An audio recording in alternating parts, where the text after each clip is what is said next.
Bonjour à tous, bienvenue dans le podcast Hors Jeu Capital, 70e numéro déjà du podcast. On va revenir sur toute l'actualité du Paris Saint-Germain et notamment le match contre Nantes qui s'est joué samedi, la victoire du Paris Saint-Germain, 3 buts à 0. On va pas refaire un débrief complet du match parce que le match n'était pas incroyable. On a choisi plusieurs thèmes pour évoquer ce match et quelques enseignements évidemment à retenir. Et ensuite, on abordera notre partie Ligue des Champions avec Leipzig mercredi, le troisième match de poule du PSG en Ligue des Champions. Mais avant de rentrer dans le vif du sujet, je vais vous présenter l'équipe qui va m'accompagner aujourd'hui. Tout d'abord, Mousse, vêtu d'un beau pull bleu et bien rasé. Comment ça va, Mousse? Salut Hugo, salut tout le monde.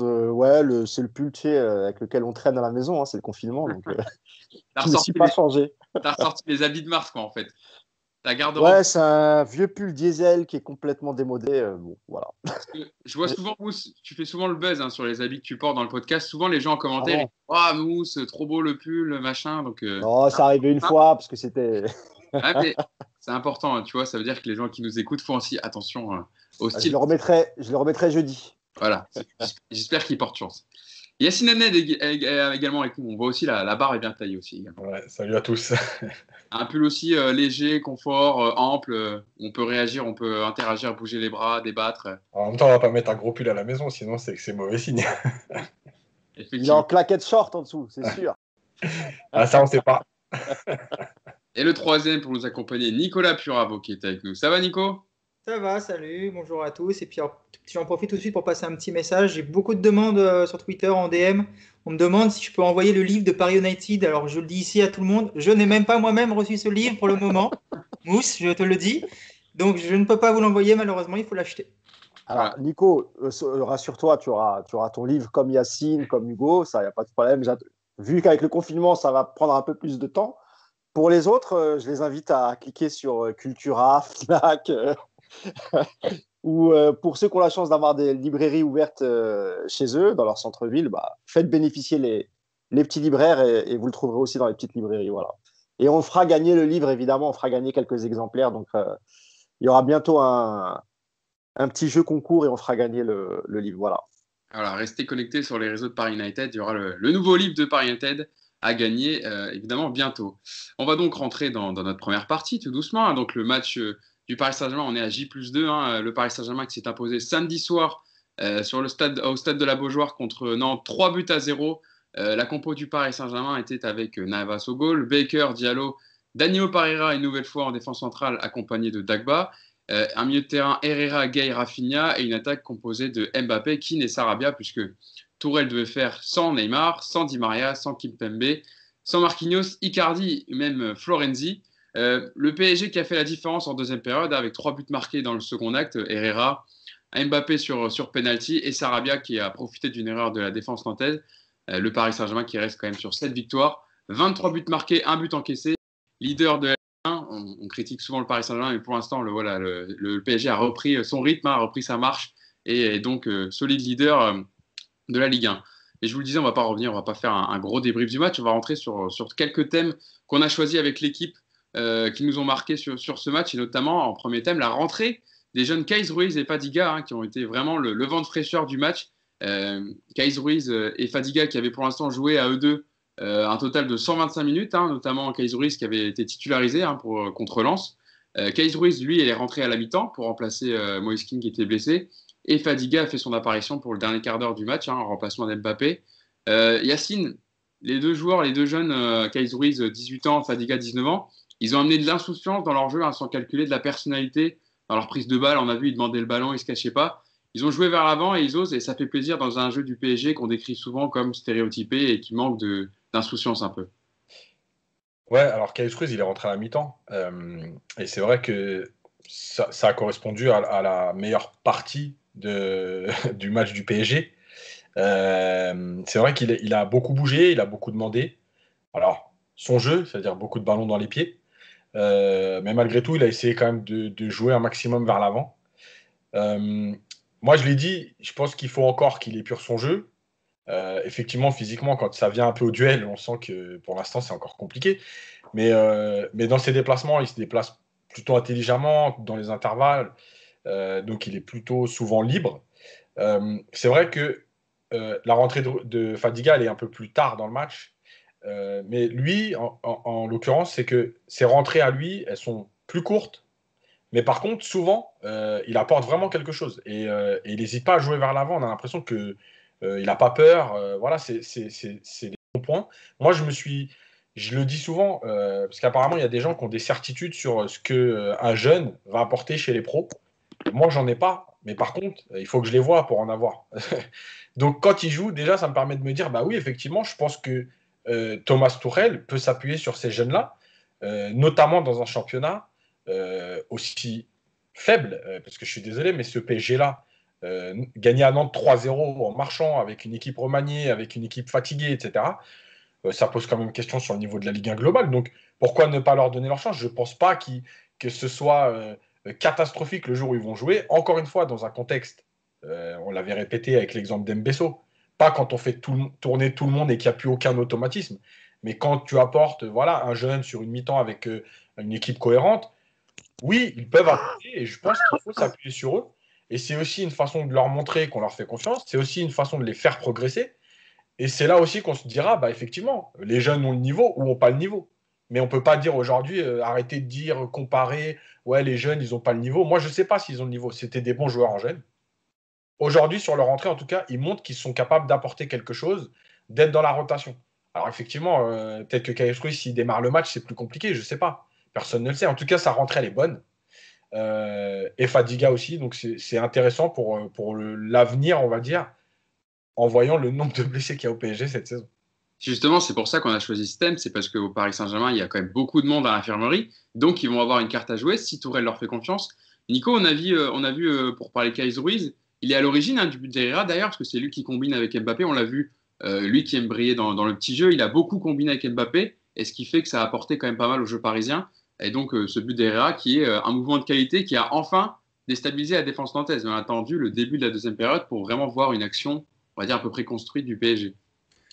Ouais, Yacine a bien résumé. Ce qui est intéressant avec ce genre de profil, c'est que il t'apporte quand même s'il est effectivement un peu léger physiquement, il t'amène cette volonté déjà d'aller vers l'avant. Et quand tu regardes un petit peu le profil des joueurs alignés, notamment au milieu, c'est pas toujours le cas. Donc déjà de ce côté-là, c'est une bonne chose. Après, avoir le niveau, comme le dit Yacine, on ne sait pas encore. Ce qui est sûr, c'est qu'il peut dépanner sur ce genre de match. Il peut rentrer contre Nantes, il peut rentrer contre Dijon, je m'excuse encore de citer Dijon, Angers. Nîmes, on va dire Nîmes. Ouais, j'ai pas de chance. À chaque fois, en plus, j'y pense à chaque fois, je ne vois pas dire Dijon et puis je craque. Dis Lorient ou Strasbourg, hein, tu sais. Voilà, et Lorient, très bien. Mais voilà, après, ce qui va être important, surtout pour Tourelle, c'est pas seulement de les faire rentrer 15-20 minutes tous les 2 mois, parce que là, on les avait déjà plus revus depuis Lens. Faut que ce soit un peu plus régulier. Alors qu'on les voit pas forcément sur des gros matchs de Ligue 1, parce qu'il y en aura quand même quelques-uns, on va dire plutôt des matchs qui vont compter, comme celui contre Rennes la semaine prochaine, je peux le comprendre. Après, sur des déplacements comme ça, entre 2 matchs de Ligue des Champions, jusqu'à justement leur donner plus de temps de jeu, parce que, un, ils vont prendre confiance, et puis deux, ils vont permettre à Tourelle de limiter la casse physiquement avec des joueurs appelés à jouer la Ligue des Champions. Donc c'était une bonne rentrée, et j'espère que ça va en appeler d'autres. Tu disais on les avait pas vus souvent. J'ai fait un petit récapitulatif du temps de jeu des deux. Kyle Ruiz, lui, il avait joué titulaire contre Lens, le premier match de Ligue 1 que le Paris Saint-Germain avait disputé. 67 minutes contre Lens, 13 minutes contre Reims, 7 contre Nîmes, 18 contre Dijon et 49 contre Nantes. Lui, Fadiga, il était rentré contre Metz, 7 minutes, où d'ailleurs, c'est à ce moment-là qu'on avait trouvé quand même sa rentrée très intéressante.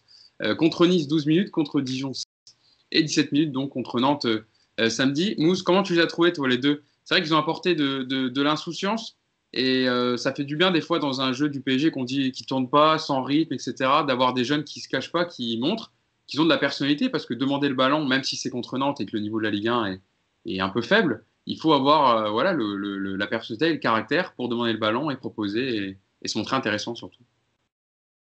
Ouais, Kyle Ruiz, pour moi, c'était peut-être son meilleur match hier, ou en tout cas celui où on l'a plus vu, balle au pied. Parce que sur les premiers matchs de Kyle Ruiz, on avait tous remarqué que il jouait assez simple. Peut-être la peur aussi de mal faire. Peut-être aussi l'exemple Mbesso, même si c'est pas du tout les mêmes postes. Mais en tout cas, on sentait qu'il ne voulait pas prendre trop d'initiatives, trop de risques. Hier, honnêtement, quand il remplace Moise Kean qui sort, je crois qu'il a ressenti des douleurs musculaires, un peu comme Mbappé. Non, mais je trouvais ça bien. Il a combiné. Il est très bon dans les petits espaces. Moi, je pense que c'est dommage parce que ce que dit Yacine, il a raison. Quand tu donnes du temps de jeu à ce genre de jeune, bah, c'est dommage qu'autour de lui, il n'y a pas l'équipe type. Là, il a été bon, mais c'est dans une équipe qui est très remaniée. Ouais. Moi, j'aimerais le voir. C'est Pardon? c'est pas forcément remanié, c'est plus qu'il y avait des blessés, donc il n'avait pas trop le choix. Là, il y avait la meilleure équipe possible, on va Oui, dire. non, je dis pas que c'est une faute de Tourelle. C'est bien qu'il l'ait fait jouer, mais j'aimerais le voir aussi Ah oui, parfois dans une équipe, tu sais, avec l'équipe titulaire, avec Neymar, avec Verratti. Moi, je suis sûr que ça peut être avec Verratti, ça peut être génial.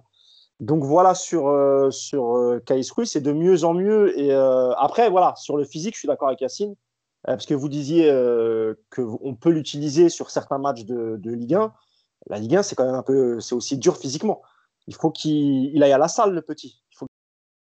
Il faut qu'il prenne un peu en musculation.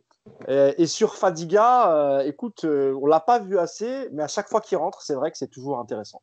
Donc, il faut le voir un peu plus souvent. Moi, je suis pas un spécialiste des jeunes, donc je ne veux pas en dire trop sur Fadiga. Mais en tout cas, c'est vrai qu'à chaque fois qu'il est rentré, il a montré quelque chose d'intéressant. Maintenant, euh, il faut les voir aussi mieux entourés pour voir vraiment ce qu'ils peuvent donner et pourquoi pas un jour sur 90 minutes pour faire souffler les titulaires et pourquoi pas dès le week-end prochain en Ligue 1. Pourquoi pas? Kais Ruiz Attil, je rappelle, qui est franco-marocain, Ouais. 18 ans, et Bandiougou Fadiga, 19 ans, français. Yacine, je lisais un article du Parisien justement qui parlait, c'est un proche d'un des espoirs du Paris Saint-Germain, et qui expliquait on progresse plus à l'entraînement avec Rafinha et Verratti qu'avec le 19. Et il poursuivait son propos en disant Tourelle parle avec les jeunes et son adjoint aussi. Les joueurs sont accueillants, on sent vraiment une très bonne ambiance dans le groupe. Il faut prendre ce qu'il y a à prendre. J'espère que le coach va leur donner de la place. Surtout qu'avec la suppression de la Coupe de la Ligue, on avait peur que les occasions soient rares. C'est vrai que ça peut jouer aussi dans la réflexion d'un jeune de se dire tu as une compétition de moins jouée. On l'a vu avec les jeunes qui sont partis cet été, avec Kouassi et Aouchiche. Il faut savoir aussi leur donner du temps de jeu pour leur faire gagner en confiance et puis intégrer le groupe. Ils ont intégré le groupe avec après le confinement parce qu'il manquait de joueurs, etc. dans l'effectif. Mais c'est à eux aussi maintenant de montrer qu'ils peuvent s'imposer dans le groupe professionnel, quoi. Ouais, et alors, il y a juste un chiffre avant, parce que j'avais vu un papier, je sais plus où en fait, la première année de Tourelle, il utilise pratiquement plus de 10 jeunes. Alors, avec plus ou moins de temps, il y en a qui sont rentrés juste 8 minutes, mais en tout cas, ils ont fait partie du groupe. Et au fur et à mesure, parce que quand on dit souvent, il y a eu un Tourelle avant United 2019 et après. Et malgré tout, il y a eu plus d'une dizaine de jeunes la première année qui ont été utilisés. Et ensuite, il n'y en a eu que 4 l'année dernière. Et là, on est à 3 avec Kalimundo qui est parti. Je dirais après. Yacine, c'était une saison post-Coupe du Monde. C'est pour ça qu'il avait utilisé Oui, pendant la mais préparation et au début du championnat. Et ensuite, tu te rappelles, il les a évacués. Quand les internationaux sont revenus, bah, il les a évacués petit à petit. Les oui, Adli mais, et tout ça. Ouais. oui, mais pas tous. C'est-à-dire que tu as Diaby qui avait joué beaucoup de matchs, on en avait parlé. Oui, oui, Euh, oui, bien sûr. voilà. Et en fait, le truc, c'est qu'effectivement, il y a toujours des circonstances pour intégrer les jeunes, ça, il n'y a pas de problème. Ce que je veux dire, c'est qu'il en a testé beaucoup la première année, c'est-à-dire que c'était aussi sa volonté, et que finalement, après être pris dans le résultat, il a moins tenté, moins essayé, comme avec Mbesso, à qui il a donné un seul match l'année dernière. Voilà, ça c'est une réflexion. La deuxième, effectivement, moi je l'avais dit, l'entraînement, c'est hyper bien de ce genre de joueur. Alors, s'entraîner, en ce moment, ça doit être compliqué de s'entraîner parce que avec les matchs qui s'enchaînent, je pense qu'ils font pas beaucoup d'entraînement. Mais en tout cas, c'est très bien. Par contre, ça ne peut pas durer en fait. Donc la première année, vous progressez quoi qu'il arrive au contact de ces joueurs-là à l'entraînement. Le coach doit aussi vous mettre en confiance, vous parler, vous aider à progresser. Par contre, ça ne peut pas durer parce que la vraie progression, elle se fait dans les matchs. La vérité, c'est le terrain. Il y a des joueurs qui sont très bons à l'entraînement et qui en match se perdent. Des joueurs aussi qui ne donnent pas tout à l'entraînement et qui sont capables d'être très bons en match. Donc, les entraînements, c'est très bien pour eux. Le problème, c'est qu'aujourd'hui, c'est une situation compliquée avec un calendrier un peu fou. Et donc, les entraînements, d'ailleurs, ils l'ont dit, je crois, cette semaine, ils n'ont pratiquement pas le temps de s'entraîner, en fait. Ils font de la récup. Le lendemain, on prépare le match et le troisième jour, on rejoue. Donc voilà, maintenant, c'est très bien pour eux mais ça ne peut pas durer. Donc c'est pour ça que le temps de jeu aujourd'hui, comme à Nantes, il est hyper important pour eux et dans leur progression, dans la prise de confiance, dans savoir que oui, ils peuvent apporter, parce qu'après, on peut aussi te jeter en disant, bon, bah, j'ai plus personne, je te mets 10 minutes, mais dans 3 matchs, tu ne seras plus là. S'ils prouvent qu'ils font des bonnes choses, ils seront là. Je l'ai trouvé l'article, enfin, je l'avais vu, l'article, c'était du Parisien, Yacine, où il y avait un petit comparatif. Justement, j'avais relevé que Tourelle appelait beaucoup de jeunes avec 23 éléments indifférents sortis de centre de formation convoqués en 2 ans et demi depuis sa prise de fonction. Donc 14 sont au moins entrés en jeu. Et à eux tous, tous les joueurs venus de centre de formation cumulent 89 titularisations. Parce qu'il y a eu beaucoup Diaby, effectivement, qui a joué, Nkunku, Nsoki, voilà, Mbesso. Et dans la suite de Ah oui, c'est ça. Aucun des Titi, par contre, n'est à s'imposer comme des Kimpembe ou Rabiot. Hein. Il n'y a que Colin Dagba, celui qui a joué le plus de matchs, avec 26 matchs débutés. Et ça fait 2593 minutes jouées. Donc voilà, pour celui qui a joué le plus longtemps. Et justement, tu parlais des entraînements, etc., qui doivent se montrer. Tourelle, on l'a vu, hein, il est souvent critique avec la mentalité des jeunes Parisiens depuis son arrivée. Et justement, il y a un élément que j'avais relevé en conférence de presse où il insistait souvent sur l'attitude qu'ils doivent avoir. Je cite Tourelle et je te lancerai dessus, Nico. Il y a toujours des occasions, mais un joueur ne peut pas attendre, ça ne sera jamais suffisant. Il faut combattre pour chaque minute dans un club et une équipe comme ça. Nous avons de grandes attentes vis-à-vis d'eux. Ils ont l'occasion de se montrer parce qu'ils s'entraînent presque tous les jours ensemble, car tous les autres qui jouent des matchs sont en récupération et ne s'entraînent pas. La situation n'est pas facile, mais ils doivent s'adapter et dès qu'ils ont l'occasion, les jeunes doivent se montrer. Donc c'est intéressant par ce genre de performance, même si c'est sur 15 minutes pour Fadiga et une mi-temps quand même 45 minutes pour Kais Ruiz, de faire ces choses-là, Nico. C'est bien. Après, moi, je ne fais pas partie des personnes qui réclament, quoi qu'il arrive, l'intégration de jeunes dans un club comme le PSG. Je pense que Paris n'a pas forcément aujourd'hui besoin d'avoir 10 jeunes qui poussent à la porte pour essayer d'aller gratter du temps de jeu. Quand on regarde aujourd'hui l'effectif du PSG, il n'y a pas beaucoup de place pour les jeunes parce qu'il y a sur chaque poste aujourd'hui des joueurs qui sont immuables. Aujourd'hui, quand tu es un jeune attaquant du PSG, tu peux pas espérer grand-chose. Alors je me rappelle que quand Choupo l'an dernier, il y a 2 ans, quand Choupo débarque au PSG, tout le monde m'explique que c'est pas possible, pourquoi est-ce qu'on fait venir un mec comme ça, pourquoi est-ce qu'on donne pas plutôt du temps de jeu à un jeune. Mais c'est pas un jeune qui va rentrer en quart de finale de Ligue des Champions et qui va tout de suite se libérer. Toi, c'est cas, je trouve, à part le bon des jeunes qui vont parce qu'ils travaillent bien, mais également garder un niveau d'exigence. Et le PSG aujourd'hui, il est là la réalité, c'est que tu as une exigence de résultat qui est très très élevée, et qu'aujourd'hui, le jeune, s'il rentre, il n'a pas beaucoup le droit à l'erreur. Donc on en avait déjà parlé avec Yacine, si tu as un jeune qui rentre, qui se plante complètement, derrière, tu peux, le flinguer complètement parce qu'il va perdre toute confiance. 2, tu vas pouvoir te dire, bah voilà, j'ai fait rentrer un jeune, on me prend plein de critiques dans la gueule parce que le jeune il est pas bon et que j'ai pas mis Icardi à la place, donc je vais me faire encore déchirer. Donc c'est pas facile non plus pour Tourelle, je pense, cette problématique. Aujourd'hui, avoir que 2 ou 3 jeunes qui poussent, pour moi, c'est largement suffisant dans l'effectif du PSG. Je pense qu'effectivement, les 2 qui sont rentrés à Nantes, c'est les 2 meilleurs aujourd'hui sur le papier. Et que maintenant, à Tourelle, de les intégrer par petites touches, mais il ne faut pas non plus attendre d'eux, encore une fois, des choses de dingue, même s'ils ont du potentiel. C'est un processus qui est long d'intégrer un jeune, surtout au PSG. Et je ne suis pas sûr que cet espace-temps nécessaire, on l'ait forcément à Paris. Donc, je ne suis pas étonné après qu'on voit tous les jeunes qui se barrent comme ça, même si Kouassi, c'est un exemple un peu différent, parce que lui, pour le coup, il a eu du temps de jeu et qu'on attendait de lui. Mais les jeunes qui partent aujourd'hui, je pense que c'est un process assez normal à Paris, et moi, ça ne me choque pas, en fait. Il y a également Xavi Simons qui était sur le banc contre Nantes mais qui n'est pas encore rentré en Ligue 1. Il y a le petit Michu aussi qui est derrière, qui pousse. Tout ça, c'est des gens qu'on verra. Qui a fait quelques apparitions avec le Paris Saint-Germain. Mousse, pour Kais Ruiz, on parle quand même beaucoup de lui parce qu'il était venu en provenance du FC Barcelone en 2015. Il n'a plus qu'1 an de contrat. Il est en fin de contrat en juin prochain. Donc il y a beaucoup de discussions autour d'une possible prolongation de contrat. Et selon les informations de l'équipe et du Parisien, il se serait vu proposer une prolongation de contrat, le franco-marocain Kais Ruiz. L'équipe précise qu'il n'y a pas de durée de prolongation proposée, quand le Parisien, lui, précise qu'il y aurait une durée de 4 ans, soit jusqu'en juin 2025. C'est dans l'air depuis des mois, les négociations se poursuivent. On rappelle qu'il est représenté par Alain Migliaccio, je vais y arriver, comme Zidane, qui attendait de voir l'évolution de son temps de jeu avant de s'engager. Mais l'aspect financier est évidemment au cœur des négociations pour un jeune de 18 ans. Donc il y a beaucoup d'éléments qui rentrent en compte. Il y a une mini polémique qui a entouré le match contre Nantes samedi, parce qu'on a vu sur une story Instagram du Paris Saint-Germain où Leonardo essaye de parler à Kais Ruiz et Kais Ruiz fait semblant de ne pas l'écouter, où il dit j'ai pas envie. Kais Ruiz d'ailleurs qui a publié un message, une vidéo sur les réseaux sociaux depuis pour dire qu'il n'y a pas de problème avec Leonardo et qu'il respecte le directeur sportif du Paris Saint-Germain.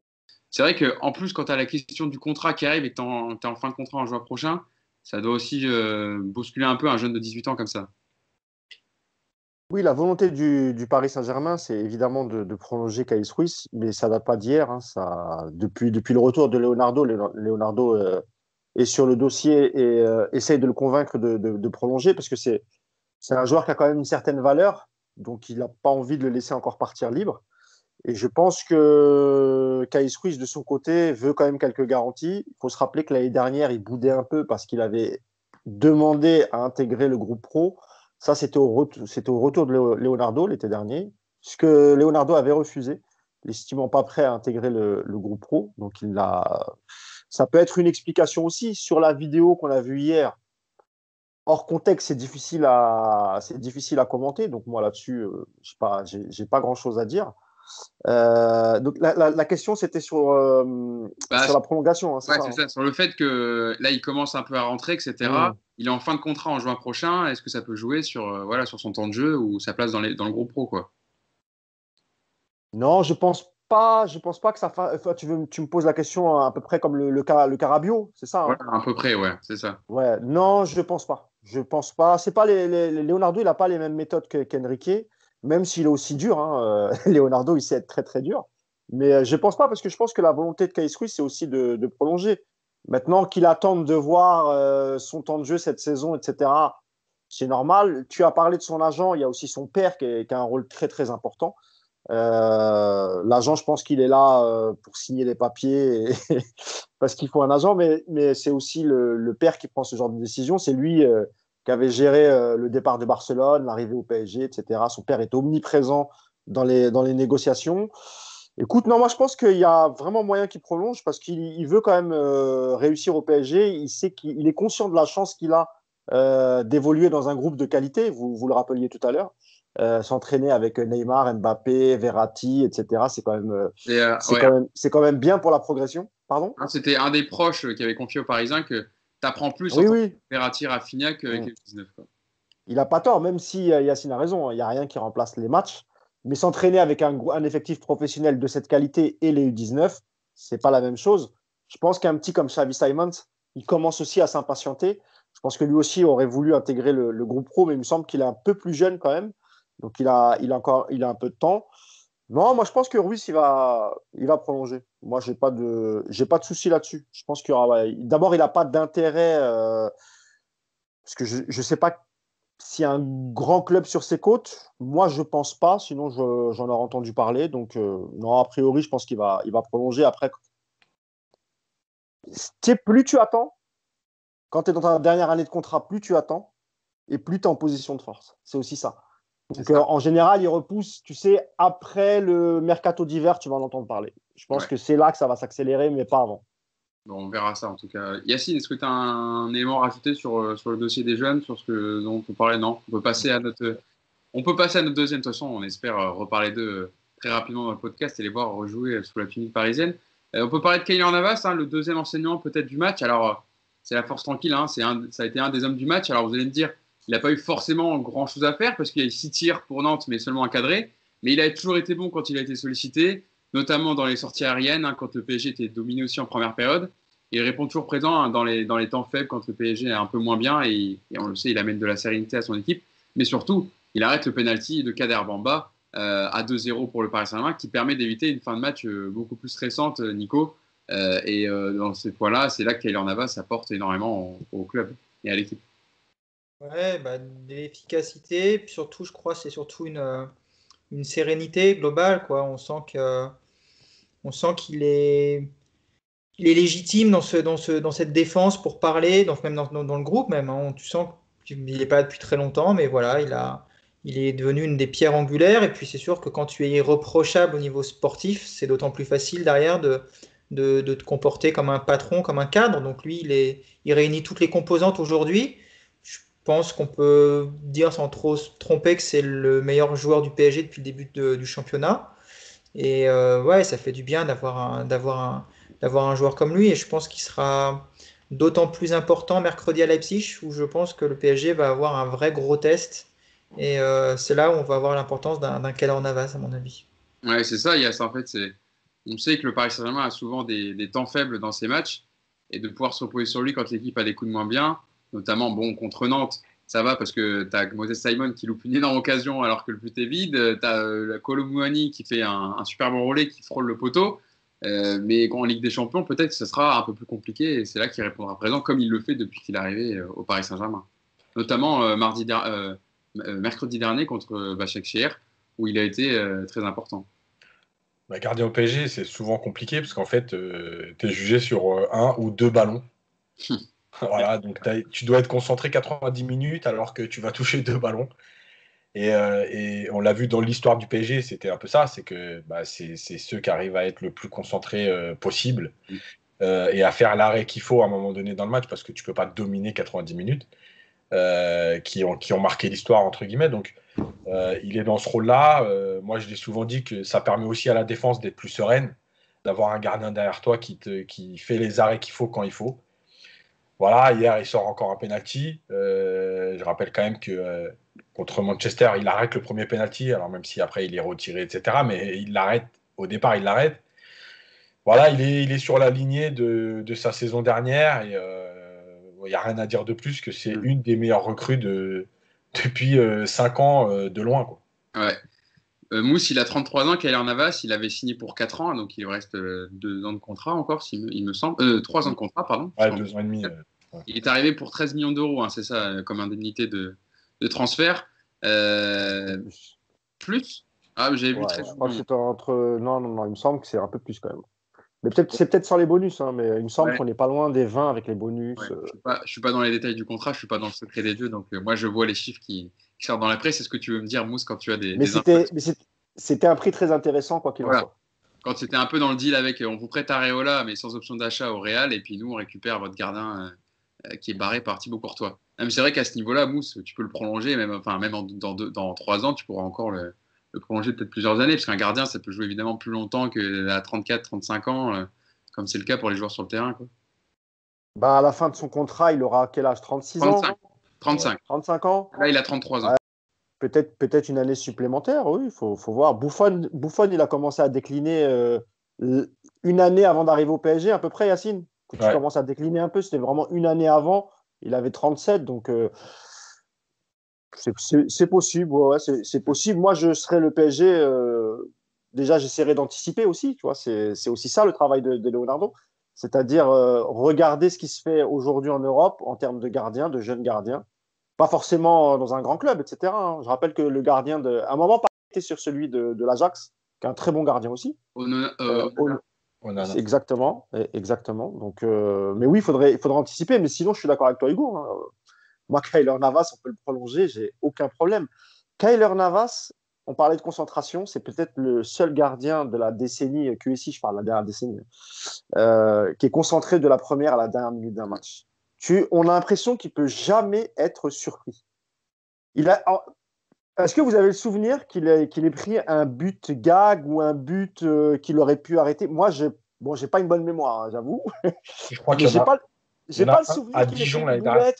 Je crois qu'il y en a un à Dijon l'année dernière. Ouais, quand il repousse un centre dans l'axe devant lui, là. C'est la seule erreur. Ah, d'accord. Ok. Voilà. Voilà, une erreur en 18 mois, on va dire. Ouais. C'est pas mal. Donc, non, Navas, c'est la meilleure recrue peut-être des 5-6 dernières années. D'abord, il faut prier pour qu'il n'ait pas de grosses blessures, même si, honnêtement, sa doublure, Sergio Rico, c'est pas la même trempe que Navas, hein, on est d'accord. Hein. Mais moi, je trouve quand même qu'il est très rassurant en deuxième gardien. Ouais. Et nous, le problème sur ce poste de gardien au Paris Saint-Germain, rappelez-vous, soit c'était deux gardiens qui se valaient, et donc que ce soit l'un ou l'autre, on avait toujours peur quand il y avait un coup franc bien placé. Et là, avec Navas, on a vraiment l'impression que rien ne peut nous arriver. Et encore une fois, on en parlait souvent avec Yacine, quand tu es défenseur central et que derrière toi, tu as Keylor Navas, déjà, tu joues les coups à fond. Tu te dis que si tu te foires, derrière, c'est Keylor Navas. Et c'est pas l'ami de Yacine, tu vois. Donc, non. Moi, Navas, c'est une super recrue. On est serein, on est tranquille. On est même tranquille quand c'est pas la charnière centrale Marquinhos, Kimpembe. C'est dire. Tu vois, donc voilà. Peut-être un peu quand il y a Diallo, le Diallo d'hier, peut-être Yacine, je ne sais pas. Avant-hier. Avant-hier. On a tellement l'habitude de débriefer le lendemain. Pardon. Mais non. Navas, évidemment, homme du match, et c'est souvent le cas. Donc voilà. Quand tu as un gardien qui est aussi à l'aise sur l'exercice des pénaltys, c'est quand même une donnée importante parce qu'il y a les sorties aériennes, il y a le jeu au pied, il y a les réflexes sur la ligne. Mais Yass, quand tu as vu la qualité des arrêts sur les pénaltys, c'est un félin, quoi. Il a 33 ans, il plonge comme s'il avait 10 ans de moins, quoi. Enfin, en plus, un gardien, il arrive à son summum, on va dire, dans les 27-28 ans, on va dire, quand il se rapproche de la trentaine plutôt, souvent. Il est hyper à l'aise sur l'exercice des pénaltys. Ouais, mais déjà à Madrid, il était comme ça. Et, c'est vrai qu'il a une force en fait pour pousser sur les jambes et aller chercher loin. Bon, déjà, il est grand, Ouais. ça lui permet d'avoir de la longe, mais il pousse très bien. Et surtout, je trouve qu'il lit très bien les tireurs en fait. Donc, bah ouais, c'est clair que moi franchement, pour moi, c'est la meilleure recrue c'est une des meilleures recrues sur les 5-6 dernières années de loin. 1m85. Bon, il fait 1 centimètre de moins que moi, mais voilà, il pousse plus que sur les jambes que moi. Ce qui n'est pas très grand Pour un gardien. Pour le profil du gardien moderne, c'est souvent au minimum 1m90, voire 2 mètres. Mais après, c'est bien, mais c'est pas la norme aujourd'hui, j'ai l'impression. Surtout que en Liga, c'est pas le profil des gardiens, c'est pas des gardiens d'1m90 comme en première ligue où il faut aller choper les ballons, il faut dégager du point, s'imposer dans la surface. En Espagne, Oblak, il est grand, il fait 1m92, je crois, il me semble. Ah ouais, Oblak, il est grand. Ouais. Et puis Thibaut Courtois aussi est grand. Ouais, donc, ça change un peu, mais c'est vrai que c'est plus dans la politique des gardiens en première ligue, des gardiens grands, costauds, qu'en Espagne où c'est plutôt des gardiens qui ont. Et en Allemagne aussi, j'ai l'impression quand même. Hein. Ouais. Neuer, il est sympa, quoi. Kevin Trapp, tu vois. Ouais. Après, ce qui est intéressant avec Navas, c'est que on l'a vu, le PSG depuis un paquet d'années, on a eu des bons gardiens. Parce que Sirigu, c'était pas un mauvais gardien. Kevin Trapp, c'est un gardien qui a aussi du potentiel. Même Areola a du potentiel sur le papier. Mais on voit qu'à Paris, quand tu es gardien, c'est aussi un poste délicat, que tu as énormément de pression. On l'a vu par le passé avec des mecs comme, là je vais remonter loin, désolé pour ceux qui ne se souviendront pas, mais des Landreau, des Revaux. On a vu à Paris le contexte pour un gardien. Tu peux débarquer dans ce club et tu peux exploser très rapidement. Navas, quand tu arrives avec 3 Ligues des Champions dans les valises, déjà, la légitimité, elle est là. Si derrière les performances suivent, ce qui est le cas, tu es tranquille. Navas, après, je pense qu'il aime bien les matchs du PSG. Hein. C'est le premier placé pour voir un peu comment ça se passe. Il sait qu'il doit devoir faire les 2-3 parades. Il les sort parce que c'est vrai qu'au niveau de la concentration, il est très, très, très fort. Et aujourd'hui, c'est vraiment un gardien sur qui tu pars à la guerre avec lui. Il n'y a aucun souci, quoi. Donc, très très bonne pioche du PSG, je suis assez d'accord, il faut vite le prolonger, aucune raison d'envisager que sa carrière s'arrête dans 2 ans à Paris, ce serait vraiment dommage. Keylor Navas, donc un des hommes du match de ce Nantes Paris Saint-Germain. Passons à notre troisième et dernier enseignement du match, un peu plus négatif, on va dire. Là, on a été plutôt positif sur les jeunes qui sont rentrés, sur le gardien du Paris Saint-Germain. Passons au cas de Pablo Sarabia. On l'a un peu évoqué en surface, mais on n'a pas creusé vraiment sur les matchs depuis le début de saison et même sur le Final 8. Pablo Sarabia qui a été buteur contre Nantes, mais encore un match compliqué. Son but est un peu donné par la défense nantaise, il le met bien d'un joli piqué.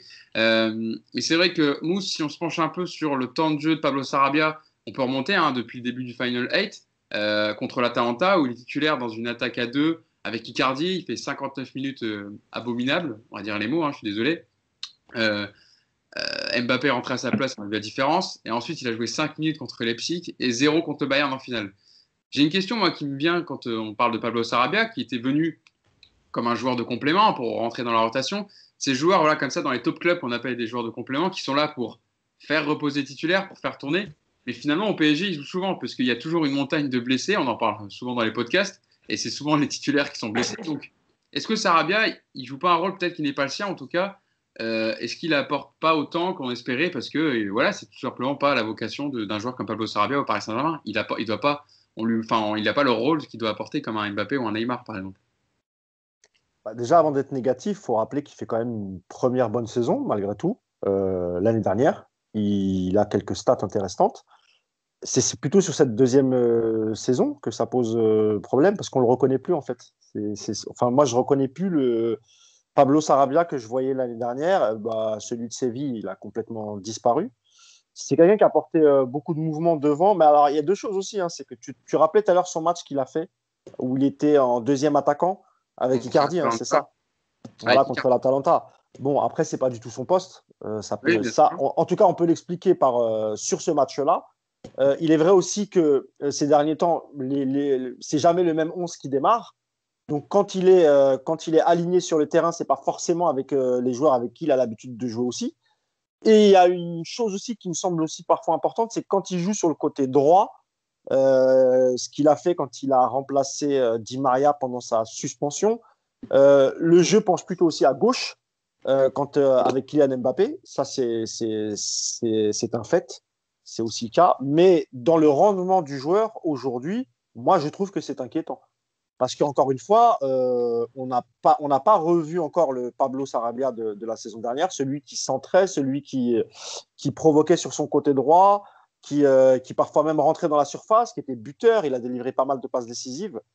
Je ne sais pas c'est dû à quoi, mais même sur l'expression de son visage, il a l'air triste, il n'a pas l'air concerné. Je ne sais pas ce qui s'est passé, honnêtement, d'une saison à l'autre.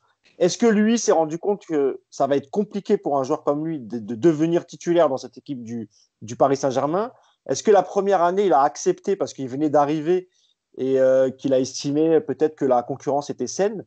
Mais cette année, j'ai l'impression que c'est un peu beaucoup, c'est pas qu'une impression, c'est compliqué pour lui.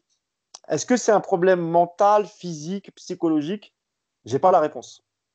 Yacine, toi aussi, tu le reconnais pas non plus. On l'a vu pour parler de son match contre Nantes, hein, où il n'a jamais vraiment réussi à passer Charles Traoré, hein, son vis-à-vis, l'arrière gauche nantais, où à chaque fois il se faisait prendre, où il n'arrivait pas à faire de différence, d'avoir cet impact et de pouvoir aussi montrer sa qualité de centre qu'il avait fait tant briller la saison dernière.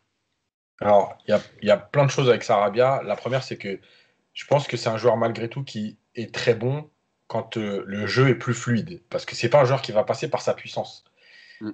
Et ses meilleurs matchs, en fait, finalement, ils sont joués quand il n'y a pas Mbappé et Neymar. Quand on se rappelle la saison dernière. Quand le jeu est moins dirigé vers Neymar ou Mbappé, forcé vers Neymar ou Mbappé, du coup, on le trouve plus facilement, il y a plus de mouvement parce qu'on s'appuie moins sur les deux autres. Et donc, il a été meilleur dans ces matchs-là. Après, je pense que sur le passage entre l'après-Covid, on va dire, parce que le Covid n'est pas fini, mais l'après-confinement, premier confinement, et la première saison, c'est que je pense qu'il y a plein de choses. La première, c'est la confiance. Effectivement, son match contre l'Atalanta a dû lui faire perdre un peu de confiance, mais je pense que les entrées de Choupo en finale, par exemple, alors que lui ne rentre pas, ça a pu aussi jouer. Alors, encore une fois, moi, je ne défends pas le joueur. C'est-à-dire que le joueur, il doit être au-dessus de ça, il doit être plus fort que ça. C'est la vie d'un club, c'est la vie d'un club professionnel, la concurrence, etc. Tu dois accepter les décisions. Mais je pense que c'est une explication en disant, tiens, il y a même Choupo, il est passé devant moi, en fait. Alors qu'il avait joué beaucoup plus de matchs toute la saison, etc. La deuxième, c'est qu'effectivement, comme l'a dit Mousse, c'est compliqué des fois de confirmer. La première année, tu es un peu l'invité surprise. Il y a des blessés, tu joues, tu fais des bons matchs, tu marques des buts, tu es décisif, tu apportes. Dans le comportement, tu es très bon. C'est-à-dire que lui, il faisait les efforts défensifs, etc. Et finalement, après, les autres attendent plus de toi. En tout cas, autour du club, et peut-être même aussi Tourelle, etc. La troisième chose, c'est que par rapport à tout ça, il peut avoir eu envie d'avoir plus de temps de jeu. En se disant, j'ai montré des choses l'année dernière, je mérite peut-être un autre statut. Alors, pas forcément titulaire, mais peut-être jouer plus souvent. Peut-être que de voir un Di Maria qui n'est pas en jambes, en Ligue des Champions et rentrer aussi tard, ça joue aussi en se disant, en fait, je peux faire ce que je veux, ça ne changera rien. Di Maria, il est devant, il est intouchable. Et voilà. Et tout ça, mis bout à bout, je pense que ça donne en fait le Sarabia qu'on a là. Il faut qu'il fasse un travail sur lui parce que malgré tout, le football de haut niveau, c'est aussi ça. On parlait des jeunes tout à l'heure, on te donne ta chance. Bah, malheureusement, en fait, Sarabia, il est aussi dans ce statut-là, c'est-à-dire qu'il est en dessous des 3 ou 4 joueurs offensifs. Et finalement, quand on va lui donner sa chance, il n'y a pas d'état d'âme à avoir. Il faut que tu montres que tu es capable d'apporter plus. Que ce soit 10 minutes, 8 minutes ou 23 minutes. Si tu n'es pas capable de le faire parce que tu es dans le trop mentalement, c'est qu'à un moment donné, tu n'as peut-être pas le mental pour être au très haut niveau. Voilà, c'est tout. Juste une précision pour Sarabia et 30 secondes. Thomas Tuchel, à son arrivée en 2018, c'est lui qui demande Pablo Sarabia. Il est fan du joueur, il adore le joueur et il insiste, ça ne peut pas se faire la première année, ça se fait l'été suivant. Donc c'est un homme de base de Tuchel.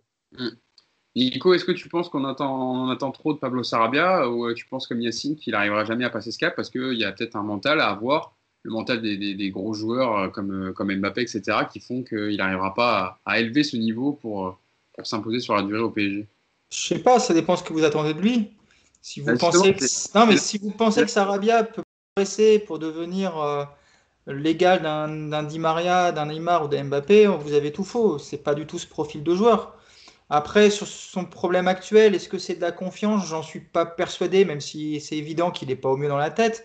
Mais moi, je vois surtout un problème physique. Je trouve il est lent dans ses accélérations. Je trouve qu'il est pâteau. En plus, c'est pas un joueur qui a une faculté de dribble exceptionnelle, enfin même voire quasi nulle. Il n'a pas de dribble dans son attirail. Donc ça veut dire que s'il n'est Un pas peu, dans une hein. équipe qui va... Non, Mousse, il dribble pas, il a Ouais, aucun dribble. Il a un vieux crochet Ouais. intérieur sur son pied gauche, c'est tout ce qu'il a. Et encore, il arrive même à s'embrouiller les pieds tout seul des fois. Donc non, c'est pas un dribbleur. Par contre, c'est sûr qu'en plus, quand en plus il se retrouve à jouer face à des blocs vraiment bas, où il n'y a pas d'espace, où il n'y a pas de vitesse dans le jeu du PSG, Sarabia, il t'apporte rien. Mm. Il va t'apporter dans les matchs où tu as de l'espace, dans les matchs où il faut aller chercher le contre-pressing, même si maintenant on sait que c'est Marquinhos qui est le seul à savoir le faire, mais aujourd'hui, Sarabia, c'est un joueur de complément sans être péjoratif sur ce terme. C'est un joueur qui va te rendre service sur quelques matchs, mais il ne faut pas en attendre beaucoup. Moi, en tout cas, j'ai trouvé qu'il avait surperformé la saison dernière et que là, il est plutôt en train de retrouver son niveau normal, tout simplement. Ça, Normal, non, parce qu'à Séville, il avait fait une saison extraordinaire, Nico. Dans un Il avait autre mis contexte, 17 passes décisives, 25 buts. Ouais. Là, j'ai l'impression, en fait, tu me parlais de Choupo-Moting, donc je trouvais ça un peu bizarre, tu vois. Mais bon, c'est que mon avis. Hein. Yacine. Ouais, juste. Bon, déjà, je n'avais jamais dit qu'il atteindrait le niveau de Di Maria.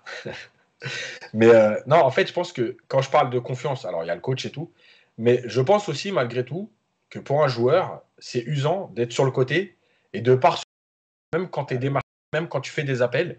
Et encore une fois, pour moi, c'est pas normal de réagir comme ça. J'en avais parlé sur Baker, par exemple, où je disais, quoi qu'il arrive, même s'il va pas être servi, il faut qu'il fasse l'appel parce que c'est le jeu. Et ben, pour moi, c'est pareil. C'est-à-dire que Sarabia, il doit continuer à faire les mouvements, à se déplacer. Maintenant, je peux comprendre que quand tu demandes une fois, deux fois, trois fois, que le jeu doit être là et qu'on va chercher à gauche Neymar, ouais, au bout d'un moment, tu dis, vas-y, mais en fait, pourquoi je vais courir, quoi? Et en fait, le problème de cette attitude-là, en dehors du fait que, encore une fois, normalement, tu dois être assez costaud pour te dire, c'est pas grave, à un moment donné, elle va venir et je vais montrer que je suis capable. Le problème, c'est qu'en fait, on se rend pas compte que quand on commence à être moins concerné dans un match, à cause de ça, en fait, on est moins concerné dans tout, dans le repli défensif. Et quand on va avoir le ballon, quand on est un peu sorti de son match au bout de 5-6 minutes, et qu'on reçoit le ballon, en fait, on est plus prêt à le recevoir. Et c'est pour ça que l'attitude de continuer à se dire tant pis si je fais 10 appels dans le vide, je vais le faire les 10, elle est hyper importante parce que quand tu vas recevoir sur le 11e appel le ballon, c'est là qu'on va te dire ok, ben, finalement, on peut jouer avec lui. Et là, finalement, on se dit aussi ah non, on ne peut pas jouer avec lui parce qu'il n'arrive plus à rien faire. Donc, Donc, c'est en fait le serpent qui se mord la queue, quoi. donc c'est Tu une sais, ça me rappelle quoi, Hugo? Ça me rappelle l'arrivée de Draxler, qui était en concurrence avec Di Maria, qui fait 6 premiers mois, et ensuite qui plonge.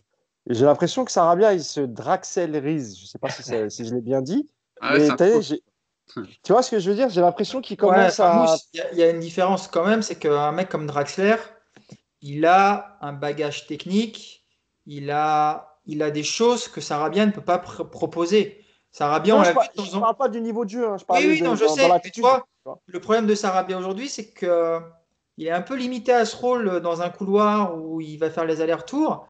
Qu'est-ce que tu fais aujourd'hui de Sarabia quand on doit le mettre devant? Moi, je suis pas du tout fan.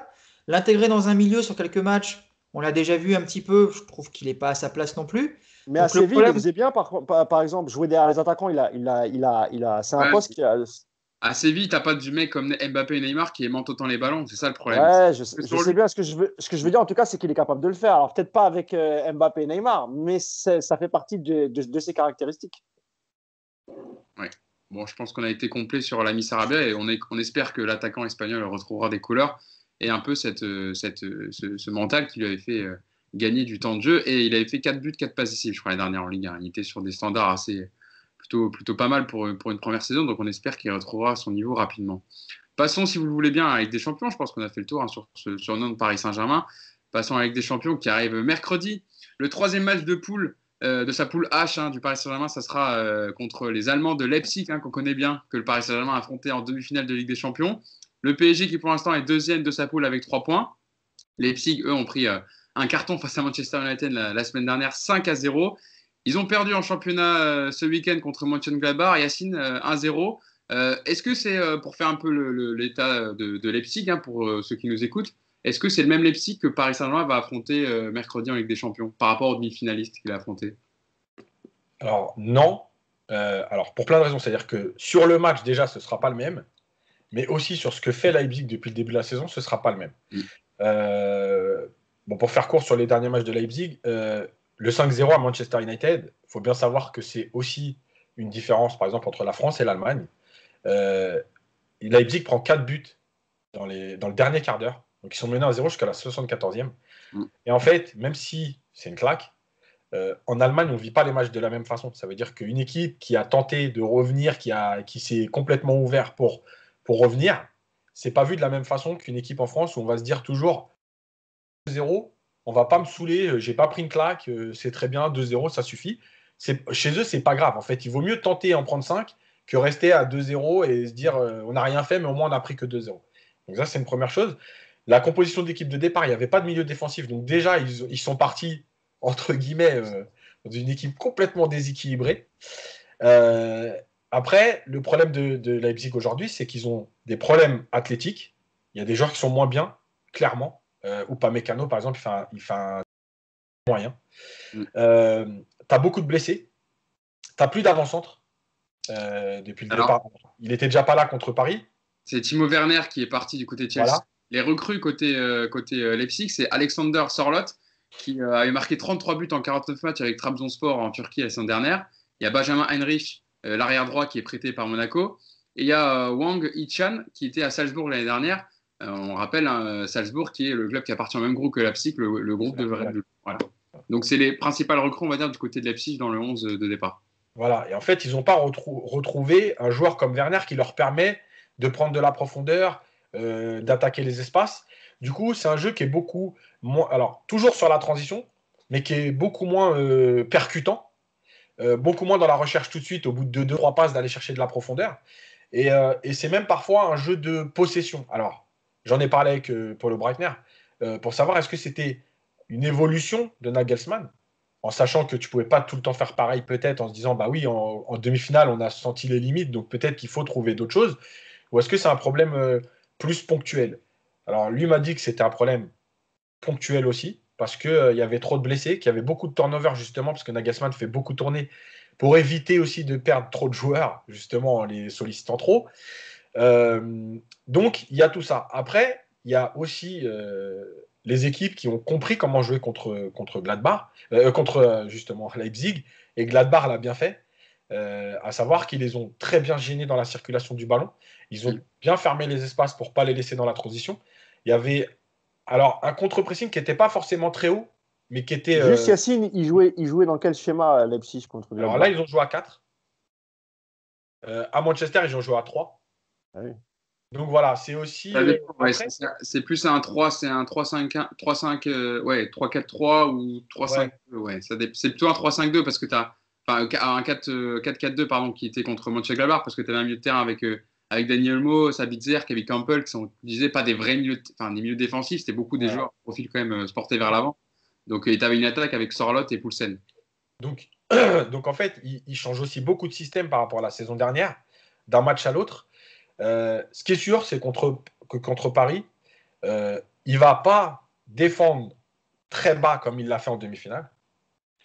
Mais il ne va pas non plus se jeter comme il le fait d'habitude en Allemagne. Et je pense que tout ça, c'est aussi une préparation qui se dit effectivement à très haut niveau, dans les gros matchs de Ligue des Champions. En fait, il faut être capable d'être un peu entre deux ou de faire les deux, mais de ne plus aller tout le temps que vers l'avant en donnant tout. Ce qu'il n'a pas fait contre Paris en demi-finale, mais il a pris une claque.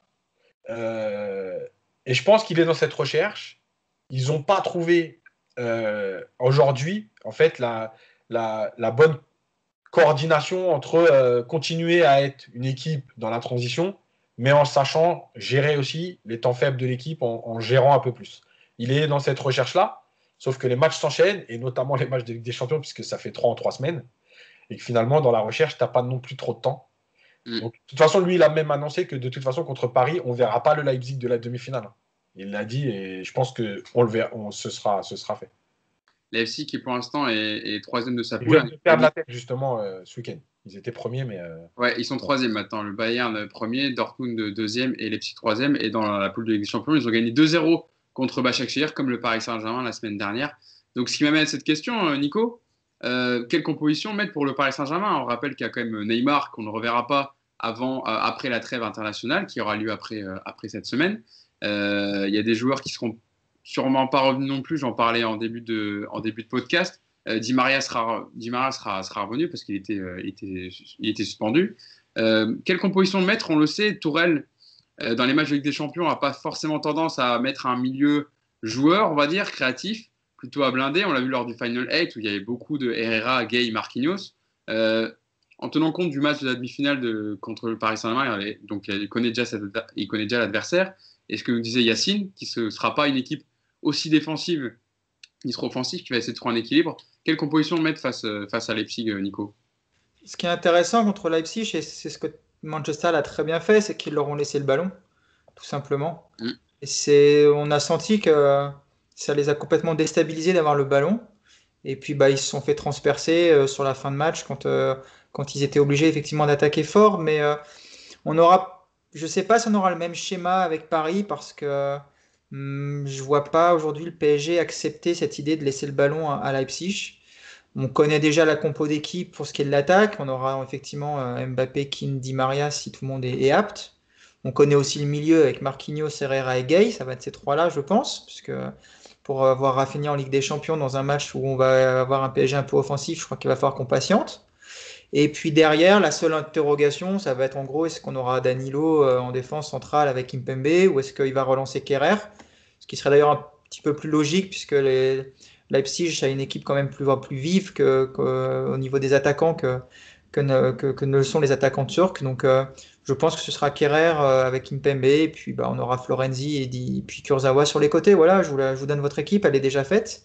Après, on peut regretter encore une fois ce milieu un peu besogneux, comme dans le bon sens du terme. Voilà, on a que des profils défensifs, donc ça veut dire qu'encore une fois, ça va être passe le ballon à Di Maria et passe à Mbappé, et puis démerdez-vous devant. Donc, paradoxalement, c'est peut-être le meilleur schéma contre Leipzig aujourd'hui, parce que c'est une équipe, si tu lui laisses le ballon comme Manchester, qui sera en difficulté. Donc, c'est moche à dire, mais c'est peut-être la meilleure compo possible justement mercredi.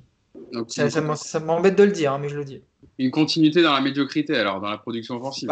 Dans la médiocrité, je ne sais pas, mais dans la possession, dans la création, ce ne sera pas encore folichon, mais il y a peu de chances que de toute façon ça change là en quelques jours. Et puis voilà, on va. Ça avait marché contre cette équipe en demi-finale. On les avait asphyxiés, on les avait contrés très vite devant. Enfin, c'est une équipe ça reste Leipzig. Il ne faut pas non plus en faire un ogre européen. On est au-dessus sur le papier, comme quasiment toutes les équipes qu'on affronte en ce moment, mais c'est vrai que le niveau de jeu proposé aujourd'hui est moyen, mais pour l'instant tout passe. Donc, Nico, je me méfie de tes pronoms quand même, parce que Manchester, on était censé les éclater. Je me suis repris sur les. T'as vu, j'avais annoncé la victoire en Turquie quand même. Ouais, ça va. T'as pas pris de risque. En plus, il y avait Mbappé et Kean quand même qui étaient sortis sur blessure, on va dire, contre Nantes. Mais Tourelle a rassuré, normalement les deux devraient être disponibles. Je cite Tourelle sur les deux cas. Il a dit Mbappé, je pense que ce n'est pas une blessure, c'est seulement de la fatigue. Parce qu'en plus, on le sait, Kylian Mbappé n'a pas tendance à être forcément sorti par Thomas Tourelle. Depuis un match contre Montpellier, il avait sorti et Mbappé n'avait pas été très heureux. Tourelle continue. La même chose pour Moïse Kean, il a pris trop de coups, c'était très douloureux. Il m'a dit qu'il voulait continuer, mais j'ai dit non. Ce n'était pas le moment de prendre des risques. Alors on a essayé de changer la structure, je pense, et j'espère qu'ils ne sont pas blessés.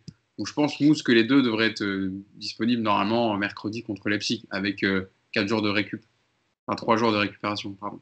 Oui, d'ailleurs, je crois que c'est Mbappé même qui a dû demander à sortir. Je crois que c'est lui qui a ressenti la gêne et donc n'a pas voulu prendre de risques. Donc voilà, pour Keane, je ne sais pas. Il n'y a pas de certitude en fait. Non, il a pris des coups, Keane. C'est pas musculaire. C'est juste des coups. Ouais, c'est juste des coups, oui. Je suis assez d'accord sur la compo de Nico. Je pense que ça va être ça. En tout cas, le trio offensif, je pense que ça va être ça. Avec toujours un Di Maria en méforme, on verra ce que ça donne. Mais lui aussi, on n'en a pas parlé. Mais alors, je pense que c'est aussi dû. C'est aussi dû au fait qu'il n'ait pas enchaîné les matchs. Que lorsque on l'a vu en Ligue des Champions, c'était très, très, très, très, très difficile pour lui. Leipzig, pour moi, est moins fort que la saison dernière parce qu'ils ont quand même perdu leur meilleur attaquant. Là, ils ont une flopée de blessés apparemment. Écoute, si PSG prend les 3 points mercredi, je pense que Leipzig va être en très grosse difficulté. Ils ont pris 5-0, donc dans le goal average, ça va être important à la fin. Ce qui n'est pas le cas de Paris. Donc écoute, pour moi, normalement, ça devrait passer mercredi. Ça sera un peu plus compliqué que face à Başakşehir. Je rappelle que face à Başakşehir, c'était déjà un peu compliqué tout de même. Moi, je n'ai pas vu encore jouer Leipzig cette saison. Je ne les ai pas vus jouer contre Gladbach. Écoute, je n'ai pas grand-chose à dire sur cette équipe. Je vais croiser les doigts et je vais attendre mercredi. Mais tout dépendra, tout dépendra aussi du 11 de Tuchel. Mais encore une fois, je pense que Nico a sorti la bonne compo avec le milieu Marquinhos, Herrera et Gay. En termes de jeu, on risque de s'ennuyer un peu. Et puis derrière, on va retrouver Florenzi sur son couloir.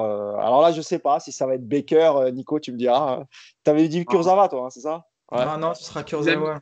S'il l'a mis contre Başakşehir et contre Manchester. Oui, je pense que. Ouais. Surtout qu'il avait fait un bon match en plus contre Başakşehir et puis il faut qu'il retrouve le rythme. Yacine, je voulais te poser une question. Est-ce que tu veux ajouter quelque chose avant dans le débat Non, c'était juste sur Kerrer. C'est vrai qu'il a annoncé un peu partout, là, parce que même Tuchel en a parlé, je crois, en disant je réfléchis parce que ça correspond un peu plus. Mais moi, ce qui me fait rigoler, c'est que comment tu peux lancer un joueur sur un match de Ligue des Champions, t'arrêtes pas de dire qu'il n'est pas tout à fait prêt, etc. Et tu le lances sur un match comme ça en Ligue des Champions, alors que tu as préparé Danilo depuis maintenant une semaine sur 3 matchs en défense centrale. Oui, ce serait compliqué de lancer comme ça dans un match en plus décisif parce que le PSG n'a que 3 points. Et la dernière chose, c'est d'abord le goal. Bon, le 5-0, il n'aura peut-être pas d'impact en fait. Il a de l'impact s'il y a 3 égalités. Ah oui, tu parles sur les victoires, défaites. Oui. Ma dernière question pour ce podcast, Yacine, c'est est-ce qu'il faut être aussi exigeant avec le Paris Saint-Germain dans le jeu, dans les matchs de Ligue des Champions? Je parle compte tenu du fait que si on regarde un peu sur les 5 grands championnats européens, beaucoup d'équipes avec cette non-préparation et le Covid qui a un peu tout chamboulé ont des difficultés. On peut parler du FC Barcelone, du Real Madrid, même si là, Zidane, ça va mieux pour lui qui a gagné le Classico et en Ligue des Champions. À part le Bayern, toutes les équipes sont un peu bousculées. Manchester City qui a du mal, Liverpool. La Juve qui n'est pas terrible. Qui a gagné hier 4-1 parce qu'il y a le retour de Cristiano Ronaldo, mais qui a aussi des débuts compliqués avec leur nouvel entraîneur Andrea Pirlo. Est-ce qu'il faut être aussi exigeant ou faire un petit peu dire, vous voyez, c'est un peu pareil dans toutes les autres équipes compte tenu de la non-préparation?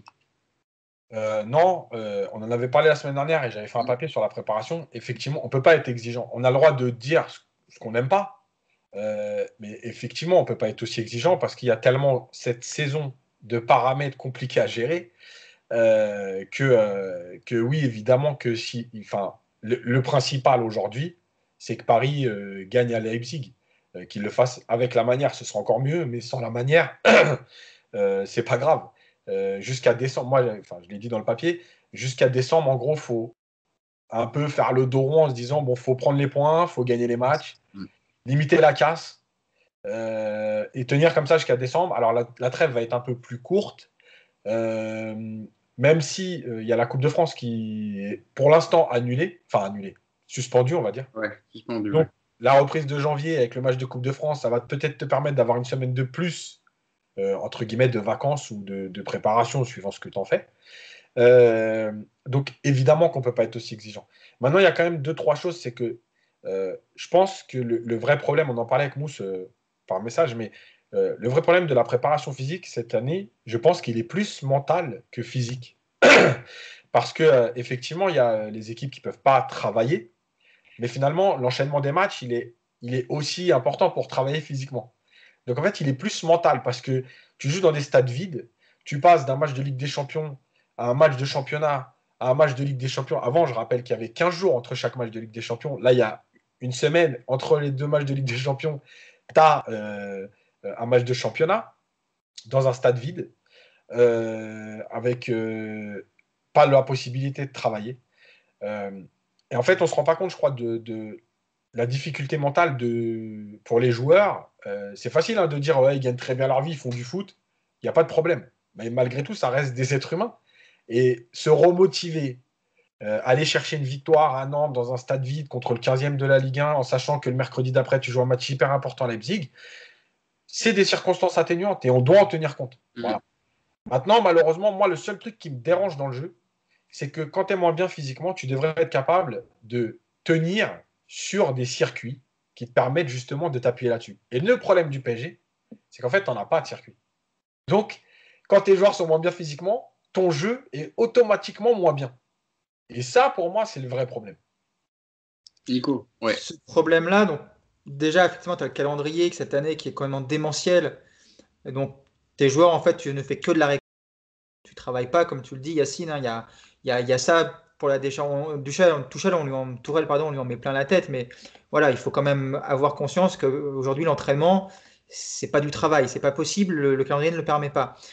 Et autre élément qu'il faut aussi prendre en compte, ce qui est aussi problématique pour Paris, c'est que justement, tous tes joueurs créatifs, ceux sur lesquels tu peux t'appuyer sur ce circuit de passe, bah, ils sont pas là. Bon, là, il y a Neymar qui vient de se blesser, mais tu as Verratti, tu as Paredes, tu as Rafinha qui vient d'arriver, qui n'est pas encore vraiment complètement intégré dans ce schéma tactique.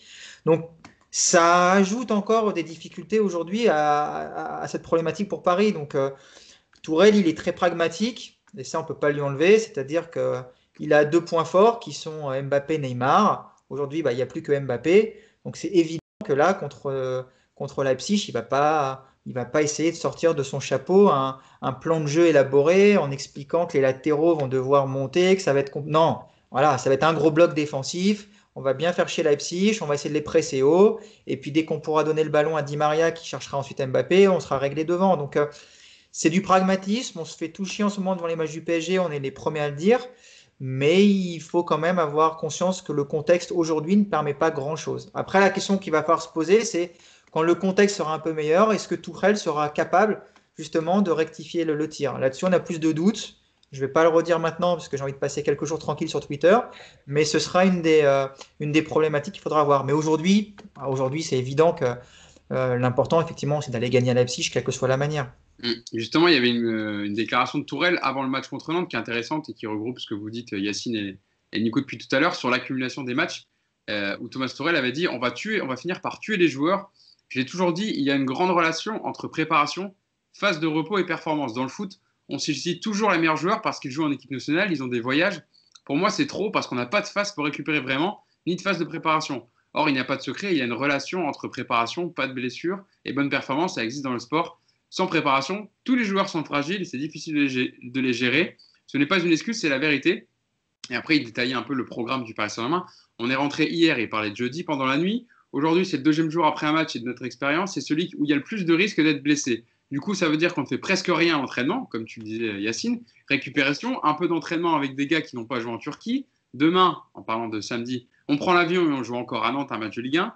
Vous savez bien qu'on perd un joueur à chaque match en ce moment. Et ce n'est pas seulement le cas pour nous, c'est pareil pour Liverpool, City ou le Bayern. C'est un jeu pour les joueurs et si ça continue comme ça, il n'y aura plus de joueurs pour donner de la joie et de la performance. Donc Mousse, tu vois, ça rentre un peu dans ce qu'on dit depuis tout à l'heure, à savoir que les joueurs vont finir par être explosés, tirés comme ça, tirés sur la corde et qu'au final, c'est peut-être pour ça qu'on a des prestations aussi peu abouties. Je ne parle pas du Paris Saint-Germain, mais même sur l'ensemble des 5 grands championnats qu'on voit depuis le début de saison. Ouais, enfin, encore plus pour les équipes françaises qui ont repris 2 semaines avant, parce qu'après le final 8, les autres championnats ont eu une coupure de 2 semaines avant de reprendre.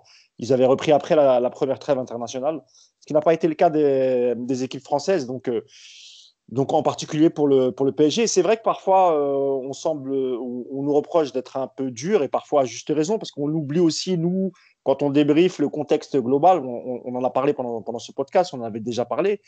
C'est vrai qu'on ne peut pas non plus exiger de cette équipe qu'elle joue en tiki-taka tous les matchs. Non, c'est pas possible. En plus, il gagne les matchs, tu vois. C'est-à-dire que Tourelle, il a les résultats pour lui malgré tout, tu vois. Il gagne des matchs. Là, je crois qu'on fait 3 clean sheets d'affilée, il me semble. Ouais, surtout, le Paris Saint-Germain reste sur 7 victoires, 23 buts marqués et un but encaissé. Si tous les clubs européens faisaient ça, je pense qu'ils seraient contents en ce moment. Non, c'est aussi grâce à la qualité individuelle des joueurs qui composent cet effectif. Il y a forcément aussi la patte Tourelle, on peut le critiquer, mais c'est quand même lui le coach. Et Nico parlait de pragmatisme, et je pense que c'est le mot en fait. Thomas Tuchel, il ne peut pas faire des miracles. Il a un paquet de blessés. Il arrive toujours bon an, mal an à faire un 11 qui est, bon, allez, parfois cohérent, parfois moins, mais ça gagne les matchs. Ça gagne des matchs, ça gagne en Ligue des Champions malgré tout. Enfin, en tout cas, on perd contre Manchester, mais on relève la tête. Si on enchaîne sur une victoire mercredi face à Leipzig, bon, on sera plutôt bien placé, je pense. Après, il y aura la phase retour. Si on arrive fin décembre avant la trêve internationale, en étant qualifié pour la phase de poule, premier ou deuxième, on verra. Mais si on est qualifié pour les huitièmes de finale et qu'on est champion d'automne, bon, Thomas Tuchel aura fait avec les moyens du bord et il aura bien fait. Nico, parce que j'ai vu Nico. Vas-y, il a levé la main, Nico. Il a levé la main. Vas-y, Yacine. Sur Skype, voilà. Je voulais juste revenir sur le truc du mental, parce que pour moi, vraiment, c'est plus que physique. Parce que, pour prendre un sport un peu autre, il y a des mecs qui font du trail. Bon, le trail, c'est un truc de fou, avec le dénivelé, le nombre de kilomètres, etc. Les mecs qui font du trail, quand tu leur donnes une journée de repos, ils vont s'entraîner. Parce que leur corps demande ça. Et en fait, les footballeurs, c'est un vrai problème plus mental que physique, parce qu'il y a cette répétition, parce qu'il faut se reconcentrer. Parce que le trail, des fois, tu fais ta course dans ta tête, je veux dire, c'est un peu différent, tu vois. Et le dernier truc, c'est que chez les joueurs de foot, à force de leur répéter aussi, attention à pas vous blesser, tu sais, faut pas croire, mais ça a un impact. Parce que le joueur donne moins, il est sur la retenue, et tout ça, musculairement, c'est très compliqué à gérer. Donc, il faut bien prendre conscience qu'effectivement, le travail physique qui n'a pas été fait en début de saison, tu le payes, ça, il n'y a pas de problème. Mais moi, j'insiste sur vraiment le problème mental. Et je pense que Tourelle aussi, moi, j'aime pas ce discours de tout le temps répéter, on va tuer les joueurs, on va tuer les joueurs, on va tuer les joueurs, on va tuer les joueurs, parce que finalement, tes joueurs, à un moment donné, ils l'intègrent. Et en voulant se protéger, c'est là que musculairement, ça ne va pas. C'est pas que la raison, encore une fois. Mais je pense qu'on ne donne pas assez d'importance au problème plus mental que physique. Nico. Après, l'exemple du mec qui fait son trail, je suis d'accord avec toi, mais tu pars encore une fois sur un travail préparatoire super important. Et c'est vrai qu'aujourd'hui, le défaut physique des Parisiens, on entend, ouais, mais ils n'ont pas joué pendant 5 mois. Mais justement, c'est ça le problème. Tu as coupé complètement de rythme, tu n'as pas refait une vraie préparation suffisante pour enchaîner. En plus, le final 8, une petite pause, ça reprend. Enfin, c'est vraiment au niveau du foncier, je ne pense pas qu'on puisse faire pire. Après, juste deux réflexions. Un, c'est déjà par rapport au match de Leipzig. Il faut quand même avoir conscience que si tu gagnes les deux matchs, tu es qualifié, quoi qu'il arrive. Donc, c'est les deux matchs là pendant une semaine qui vont être super importants. Je pense que c'est où il faut tout donner. Derrière, tu peux même, j'ai envie de te dire, laisser Manchester premier qui quitte à lâcher un peu des points. Mais c'est vraiment là les deux matchs à gagner parce que il y a une trêve entre les deux. Il y a une trêve en plus. Et bien justement, et la transition est parfaite. Là, le foot international, je ne comprends pas aujourd'hui qu'on se soit encore obligé de se coltiner des matchs amicaux, 3 matchs. Voilà. Là, c'est honteux, tu vois. De Ligue des Nations et plus un match amical. Voilà. Là, le vrai scandale pour moi, il est là. Parce qu'il y a un moment où il faut te rendre compte qu'aujourd'hui, tu ne peux pas tout faire. Alors, je veux bien que la Ligue des Nations aujourd'hui, ce soit une porte-entrée pour la Coupe du Monde. Bon, il y avait aussi un moyen simple, c'est de prendre les principaux pays au classement de la FIFA. Tu qualifies des gens pour la Coupe du Monde. Tu fais un espèce de petit tournoi pour les derniers qui restent et puis tu règles le problème. Et là, je pense qu'il y a vraiment, vraiment beaucoup trop de matchs et que là, les matchs internationaux, c'est en trop. Et oui, il va encore y avoir beaucoup de casse pendant cette trêve. Et la bonne nouvelle, c'est que Neymar ne se blessera pas, ce qu'il est déjà. Mais il va y avoir de la casse. Et je vous annonce, le prochain, c'est Mbappé. Mbappé, il tire beaucoup trop aujourd'hui sur la corde. Et ça ne va pas tenir longtemps. C'est pas possible que ça tienne comme ça éternellement. Dans tous les clubs, là, ils ont des blessés en ce moment, donc ça ne concerne pas évidemment que le Paris Saint-Germain. Mousse, pour terminer, pour conclure. Oui, un dernier mot, il y a une chose qui est très importante, c'est que lors du premier confinement, donc il y a eu l'arrêt du championnat, certains joueurs effectivement sont partis, d'autres sont restés, certains l'ont très mal vécu. Et donc là, je rejoins ce que disait Yacine sur la partie un peu mentale et psychologique. Ensuite, tu as dû enchaîner un Final 8 où tu es resté enfermé 3 semaines dans des conditions très difficiles, drastiques, dictées par l'UEFA, où ils ne pouvaient pas à peine quitter leur chambre. Il y avait certains même endroits de l'hôtel où ils n'avaient pas le droit d'y aller. Tout ça, ils l'ont vécu pas très bien. Et en plus, ils n'ont pas eu la fameuse coupure normale que tu as en été, où tu pars avec ta famille ou avec tes amis, où tu coupes vraiment du football pendant 2-3 semaines, où tu coupes vraiment complètement. À part peut-être le programme qu'on t'a donné pour te maintenir en forme, mais en dehors de ça, vraiment, tu coupes avec le foot. Et ça, c'est vraiment. Parce que tu as tellement de pression, alors surtout quand tu joues dans un club comme le PSG, où tu as une obligation de résultat, une exigence certaine. Et tout ça, ils ne l'ont pas eu. Donc, ça rejoint ce que disait aussi Yacine sur la préparation mentale. Et dernière chose, tu parlais à juste titre, Nicolas, de la Ligue des Nations qui aurait pu être interrompue au moins pour cette saison. Mais j'ai envie moi aussi de vous parler de la Coupe de France, où aujourd'hui, avec la suspension du championnat amateur, donc ça, on va perdre encore du temps. On va devoir trouver des dates pour rejouer ces matchs. On sait qu'il y a énormément de matchs pendant cette Coupe de France, puisque toutes les équipes jouent. Pourquoi on ne l'arrête pas? Il n'y a pas eu encore de match, il me semble. Je n'ai pas très bien suffi. Mais pourquoi on ne l'arrête pas cette saison? On la met entre parenthèses, Hugo, tu vois. Ouais, mais le problème, c'est que le foot amateur dépend aussi énormément de l'argent qui rentre par rapport à cette Coupe de France, etc., des billetteries pour les clubs un peu amateurs. Donc, je pense aussi déjà qu'ils ont été énormément impactés par le Covid. Si tu enlèves la Coupe de France, ça peut être compliqué pour certains clubs. Oui, mais là, on va tomber dans un bourbier, Hugo. Le championnat amateur, il est suspendu. Donc, comment on fait? On attend quoi? On fait un tournoi, pareil, on fait un Final 8 que pour la Coupe de France. Autant la mettre entre parenthèses cette saison, trouver un moyen de dédommager les petits clubs. Pourquoi pas, je sais pas, trouver une solution, mais ne pas la jouer cette année. Juste pour les petits clubs, faut savoir qu'à part ceux qui arrivent en 32e de finale, avant les recettes, ça ne vaut pas grand-chose. C'est surtout un problème de sponsor parce que la Fédé et Noël Le Graët ne veulent pas avoir à rembourser les sponsors puisque eux, ils donnent de l'argent pour une saison de Coupe de France. S'il n'y a pas de Coupe de France, pas de visibilité sur les maillots, sur les trucs, à un moment donné, les mecs ils vont dire « Attends, t'as payé pour te voir et pour nous voir et c'est pas possible. » Ouais, mais il faut aussi penser à l'intégrité physique des joueurs et ça aussi, c'est aussi son rôle. Et la FFF, est très riche. Ils peuvent se passer d'une saison de cette manne financière. C'est tellement son rôle qu'en plus des matchs de Ligue des Nations, il te rajoute des matchs amicaux. Alors t'imagines qu'il en a quelque chose à faire sur l'intégrité des joueurs. Et puis il y a un autre aspect dont on n'en a pas parlé, c'est qu'il y a la fatigue, la préparation, l'usure mentale. Et puis tu as aussi plein de joueurs qui ont attrapé le Covid, il ne faut pas l'oublier. Et que tu entends les gens qui l'ont eu, cette maladie, qui t'expliquent que derrière, tu es essoufflé pendant plusieurs semaines, plusieurs mois, tu ne sais pas les séquelles. Tu as quand même au PSG pas mal de joueurs qui ont été malades. Et puis peut-être que ça aussi, quelque part, c'est plus compliqué que prévu. Pour Di Maria, c'est possible. Ouais. Sur Di Maria, je pense qu'il manque juste de rythme. Hein. Di Maria, il n'a pas joué. Comme il l'avait eu cet été, lui, le Covid. Et tu as l'impression qu'il n'a plus de puissance, il n'a pas grand-chose. Alors oui, c'est aussi l'enchaînement des matchs. Mais ça peut être une explication, tu as raison. Tu as raison, c'est aussi un des facteurs évidemment sur le fait que certains joueurs, quand on voit que dans des clubs comme Lens, ils ont 14 cas pour jouer, ça doit être compliqué quand tu dois récupérer. Ils sont allés à Ibiza, les Lensois, d'après mes informations. Ça, on dit pas. Ibiza, excusez-moi, c'est une boîte près de Lens. L'Ibiza. Ah, c'est à Bruxelles. Okay. C'est l'Ibiza de Bruxelles. Tu pourrais récupérer d'Ibiza Lille, quoi. Non.